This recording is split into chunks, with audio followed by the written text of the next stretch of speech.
Hello everybody, class 10th की worksheet आ गई है 19 अगस्त 2020 की worksheet number 20।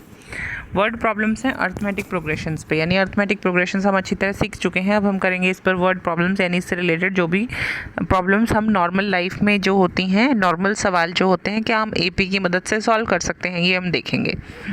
Riya, can you help me solving one question, how many 2 digits numbers are divisible by 3। बेटा ये हिंदी और English medium वाले बच्चे दोनों ध्यान से करेंगे। ये वर्कशीट में सिंपल कुछ नहीं लिखा हुआ, इसमें लिखा है रिया क्या तुम मेरी 2 संख्याओं की क्या तुम मेरी मदद कर सकती हो। एक सवाल में वो पूछती है क्या, सवाल है क्या तुम मुझे बता सकती हो कितनी 2 अंकों की संख्याएं हैं जो 3 से विभाजित होती हैं। ऐसी कितनी 2 अंकों की संख्याएं हैं जो 3 से विभाजित हो सकती हैं। हाँ, तो वो कहती है चलो कोशिश करते हैं। सबसे पहला नंबर जो 2 अंकों का है, देखो बच्चे, वो है 10। क्या होता है 10, लेकिन 10 भाग नहीं होता है, 11 भाग नहीं होता है, 12 भाग होता है। यानी कि पहला अक्षर जो 3 से भाग होता है वो है 12। उसके बाद जो आखिरी अक्षर 3 से भाग होगा, आखिरी दो अंकों का अक्षर क्या है 99। क्या 99 3 से भाग होता है? हाँ जी होता है।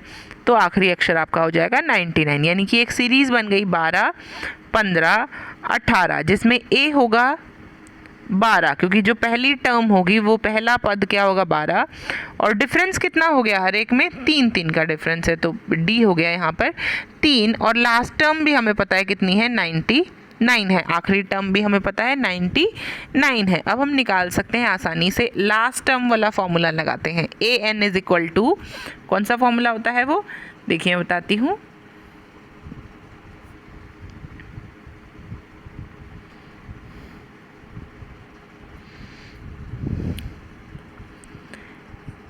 ए इज इक्वल टू 12 है बच्चे, डी इज इक्वल टू 3 है बच्चे, और लास्ट टर्म जो हमारी आ रही है वो है 99। हमें सिर्फ ये निकालना है ये वाली कौन से नंबर की टर्म है, तो हमें पता चल जाएगा कि 2 अंकों की कितनी संख्याएं 3 से भाग होती हैं। How many 2 digit numbers are divided by 3। तो हम फॉर्मूला लगाएंगे a n is equal to a plus n minus 1 d. तो यहाँ पर है 99, ये है 12 प्लस n माइनस 1, n हमें नहीं पता है, डिफरेंस हमें पता है 3। बेटा ये हो जाएगा 99 में से गए 12, ये हो जाएगा n माइनस 1 इंटू 3। 99 में से 12 गए हो गया 87, ये हो गया n माइनस 1। ये 3 जो यहाँ पर था बच्चे, ये यहाँ आ जाएगा, ये इससे डिवाइड होगा, 29 3 87 होता है। n minus 1 is equal to 29, तो n is equal to 29 plus 1 30। कोई डाउट? तो टोटल कितनी 2 डिजिट नंबर्स हो जो डिवाइडेड बाय 3 होते हैं, 32 digit numbers are divided by 3। ये पहला सवाल हो गया बच्चे। चलिए 30 आ गया यहाँ पर n, ये हमने भी निकाल लिया, इन्होंने भी निकाल लिया। आगे चलते हैं। एग्जाम्पल है, एक फ्लावर बेड में 23 सनफ्लावर प्लांट्स लगे हैं। पहली रो में, दूसरी रो से सनफ्लावर इन पहली रो में और दूसरी रो में 2 प्लांट्स आर लेसन इन। अच्छा, हर बार 2 फ्लावर घट जाते हैं, यानी कि पहली रो में लगे होंगे 23 फ्लावर, दूसरी में 21, तीसरी में 19। ठीक है बच्चे, find the number of sunflowers in the 10th row. 10th row में कितने फ्लावर्स होंगे ये हमें निकालना है। चलिए देखिए बच्चे, सीरीज ऐसे बन रही है, पहले में 23, दूसरे में 21, तीसरे में 19। ठीक है बच्चे, और हमसे पूछा कौन सा गया है 10th टर्म, कौन सी पूछी गई है 10th term. A n is equal to a 10, a plus यानी कि 23 प्लस एन माइनस 1। एन हमें नहीं पता, एन पता है, एन पता है बच्चे, बताओ क्या है?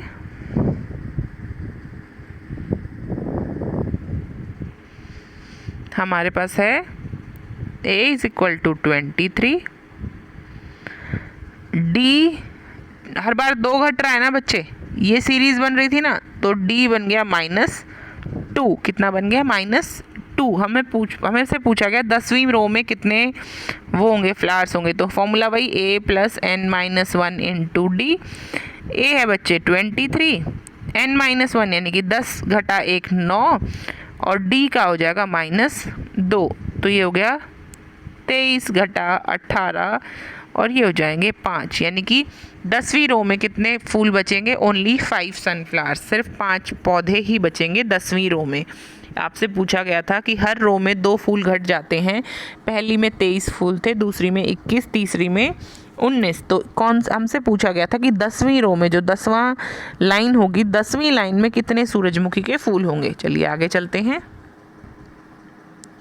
अगला क्वेश्चन कहता है angles of A triangles AP में है, the greatest is twice the least and find all the angles of a triangle. हमसे पूछा गया है एंगल ऑफ ट्राइंगल क्या है, AP में है, जो सबसे बड़ा है सबसे छोटे से 2 गुना है। देखिए बच्चे, वैसे तो सिंपल सवाल है क्योंकि एक ट्राइंगल के तीनों कोणों का जोड़ कितना होता है? 180 होता है। हमसे कहा गया है जो सबसे छोटा कोण है और जो सबसे बड़ा कोण है वो इसका दुगना है, यानी ये है x प्लस, ये एक है x और दूसरा है 2x। ठीक है,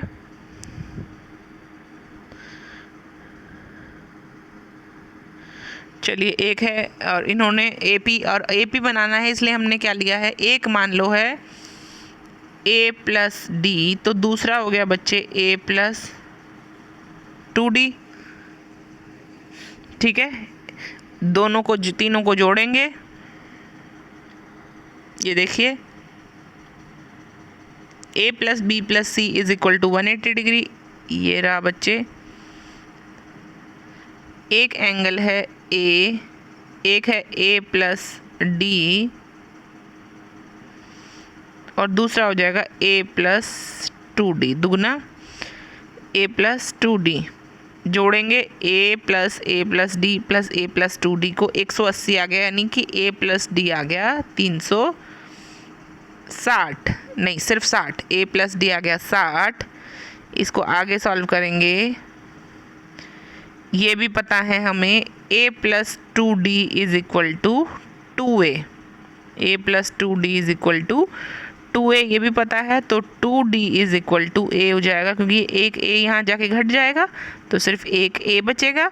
तो यहाँ पर हमारे पास आ गया 3D इज इक्वल टू 60, यानी कि D हमारे पास आ गया 20। D क्या आ गया? 20 बच्चे। जब D 20 आ गया तो A की वैल्यू निकालेंगे, A क्या है?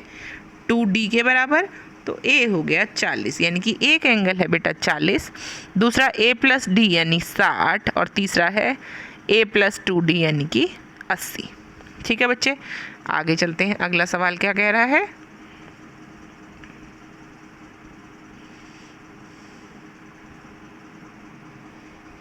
अगला सवाल कह रहा है Ram saved ₹5 first week of a year, then increased his weekly saving by ₹1.75। Oh my god, in the nth week his weekly savings become ₹20.75। Ram ने पैसे जमा करने शुरू किए बेटा पहले हफ्ते में ₹5 और हर हफ्ते वो 1.75 पैसे बढ़ाता गया, रुपए बढ़ाता गया। चलिए, यानी शुरू में उसके पास थे, जो शुरू की सेविंग थी वो ये थी, डिफरेंस कितना आ रहा है 1.75, हर बार ये इतनी सेविंग बढ़ा दे रहा है। और लास्ट में जो AN दिया है वो दिया है ₹20.75, है ना, ₹20.75 बन जाता है। तो कौन से हफ्ते में उसको ₹20.75 हर हफ्ते जमा कर रहा है वो। चलिए बच्चे, A प्लस N-1D फॉर्मूला यही है, कोई फॉर्मूले में चेंज नहीं है, इज इक्वल टू 20.75। A है 5, N-1 1.75। ठीक है बच्चे, पहले तो ये 5 ले जाएंगे उधर, इसमें से घटाएंगे तो ये बचेगा 15.75। 20.75 में से अगर हम 5 घटाते हैं तो यही बचता है, ये घट गया। यहाँ पर ये मल्टीप्लाई में, इधर जाके तो ये इसको मल्टीप्लाई करते हैं 1.75 15.75 से मल्टीप्लाई करते हैं। मल्टीप्लाई करेंगे तो काट के देखिए कितना आता है, N-1 इज इक्वल टू 1575। दोनों के डेसिमल 2 थे तो हट जाएंगे 175। 17 9 153 होता है, तो ये 9 पर ही जाएगा। N-1 इज इक्वल टू 9, यानी n इज इक्वल टू 10, ये 1 वहाँ जाके जमा हो जाएगा, 9 + 1 10। तो यानी कि 10वें हफ्ते तक वो बच्चा हर महीने 10वें हफ्ते में वो कितने रुपए बचाना शुरू कर देगा, 20 रुपये 75 पैसे बचाना शुरू कर देगा। 10वें हफ्ते में वो 20 रुपये 75 पैसे बचाएगा। ये क्लियर है सवाल, कोई डाउट नहीं है? ठीक है बच्चे, अगला सवाल करते हैं। How many multiples of 4 lie between 10 to 250। हमसे पूछा गया है कितने 4 के गुणनखंड हैं 10 से 250 तक। 10 से 250 तक 4 के कितने गुणनखंड हैं? देखिए 10 से पहले का जिक्र नहीं करना है, 10 से आगे पहला जो गुणनखंड आता है वो आता है 12, फिर आता है 16, लास्ट में 250 तक जाते हैं। 250 क्या 4 से भाग होता है? नहीं। 250 से पहले क्या 4 से भाग हो रहा है? 248। ठीक है बच्चे, हमारी AP तैयार है। A है हमारे पास 12, D है हमारे पास 4 और लास्ट टर्म है हमारे पास 248। 248 इज इक्वल टू 248 कौन सी भी टर्म है, बस ये निकालना है ना, A + n - 1 D। A क्या है बच्चे? A है 12, n - 1 हमें नहीं पता, डिफरेंस है 4, 248। 248 में सबसे पहले तो 12 घटा दो, 236 इज इक्वल टू n - 1 × 4, यहाँ 4 नीचे ले आओ, 4 × 5 = 20, 4 × 9 = 36, n - 1 इज इक्वल टू 59, तो n इज इक्वल टू 60। कोई डाउट नहीं है? n इज इक्वल टू 60, ये आ गया बच्चे। तो कितने हैं 10 से 250 तक 4 के 60 गुणनखंड हैं। कितने गुणनखंड हैं? 60। 10 से 250 के बीच में देयर आर 60 मल्टीपल्स ऑफ 4। चलिए बच्चे आगे करते हैं। The angles of a quadrilateral are in AP with D is equal to 10 degree. Find the angles. AP में बच्चे क्वाड्रिलेटरल है, क्वाड्रिलेटर में 4 एंगल होते हैं। पहला A होगा, दूसरा A + D, तीसरा A + 2D और चौथा A + 3D। आप ये भी ले सकते हैं या फिर A - D भी ले सकते हैं, जैसा आपका मन करे। और इन सबको जोड़ोगे तो क्वाड्रिलेटरल है तो टोटल कितना आना चाहिए? चतुर्भुज के चारों कोणों का योग 360 डिग्री होता है, तो चतुर्भुज के चारों कोणों का योग निकालना है। जोड़ दो बच्चा, A + D + A + 2D + A + 3D। ये हो गया बच्चा 4A + 2 3 5 और एक 6D इज इक्वल टू 360। कितना हो गया? 360। आगे क्या कह रहा है?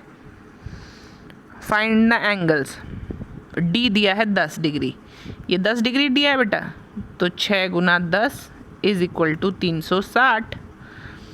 4A, तो 4A इज इक्वल टू, ये 60 उधर जाएगा तो इसमें से घट जाएगा बच्चे, इसमें से घटेगा तो बचेगा 300, तो A आएगा 4 से भाग करेंगे तो 75 डिग्री। ठीक है बच्चे, तो यानी पहला 75, दूसरा 10 जोड़ते जाओ 85, फिर 95 और फिर चौथा है 105। ये हैं आपके चारों चतुर्भुज के चारों कोण।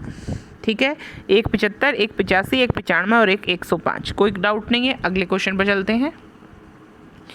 बस बच्चे यही सवाल दिए गए हैं AP आपके, इस बार AP के सवालों में यही सवाल दिए गए हैं। इंग्लिश और हिंदी मीडियम दोनों बच्चे इसी से कर लेंगे वर्कशीट, क्योंकि वर्कशीट में कुछ ऐसा नहीं था जो आपको बताना पड़े। सारी चीज़ें बिल्कुल सही हैं, समझने की कोशिश कीजिएगा। मिलते हैं अगली वर्कशीट में, तब तक बाय बाय, टेक केयर।